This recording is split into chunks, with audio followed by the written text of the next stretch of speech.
drogën në qeveri. Se nuk e dije që ishe pro, po unë jam kundër. Në qeveri, më çka ke ka trafiku e trafik drogës, unë jam droge? kundër përgjithsisht, me thënë drejtën.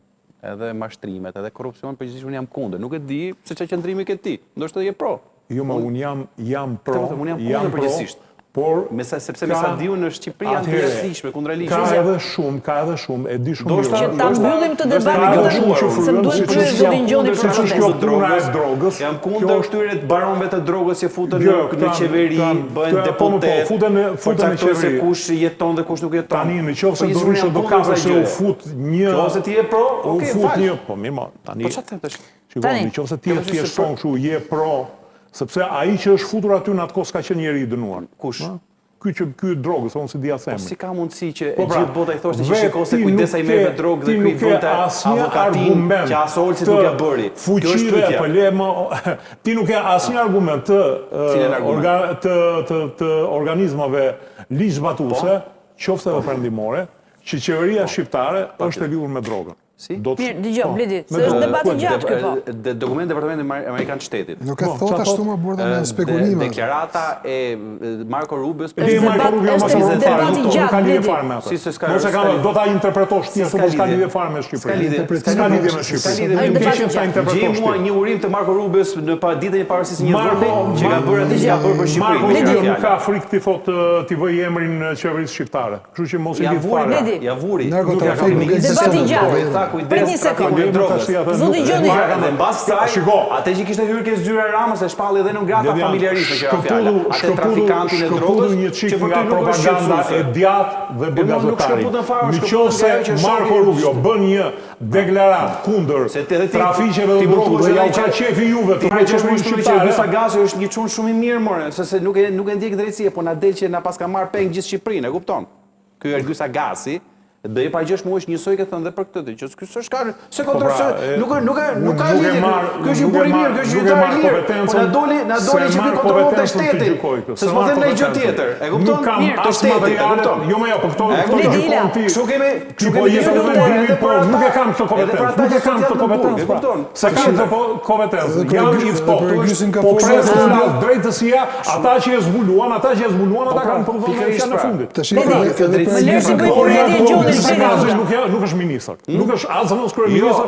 Nuk është as kryeministër. Ai është kryeministër, ke drejtë. Po jo, është kryeministër. Edhe ja, diçka do jetë ai që kishte gjithë të fuqitë. Ka folur Marco Rubio për drogën, jo, e ka pasur qeverinë shqiptare. Kur si ka kap drejtësia the pse i përmendën se nuk e ka drejtësia. Ka drejtësia. Ka kap drejtësia. S'ka kapur akoma tani je duke folur për zonën kryeministrin apo për Gysin, se s'po të marr vesh. S'ka ndryshim. Jo, më ka ndryshim të shkrim me të.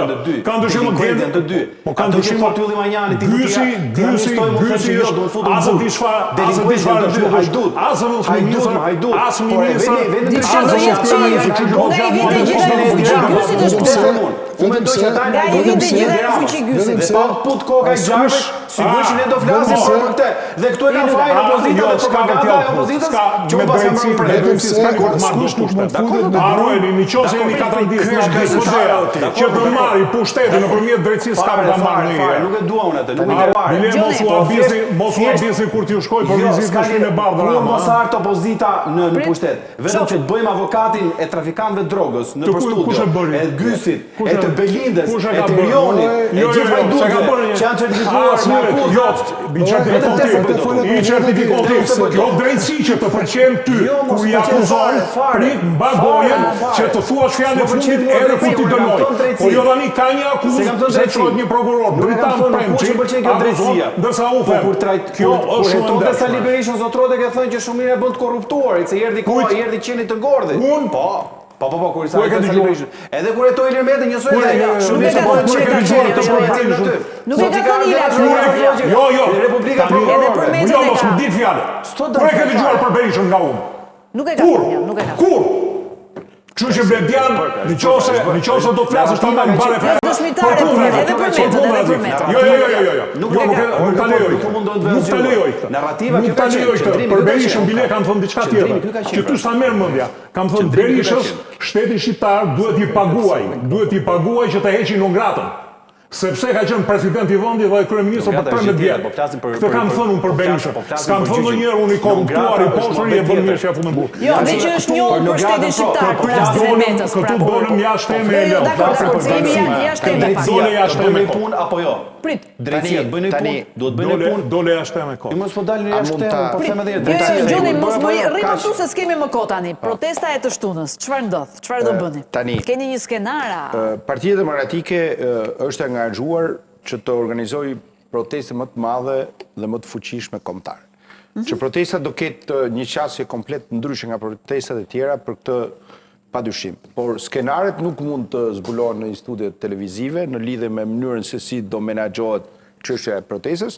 Unë vi edhe sot kam qenë një takim me strukturat e degës 14 në Tiranë, edhe për shkak të menaxhimit të situatës.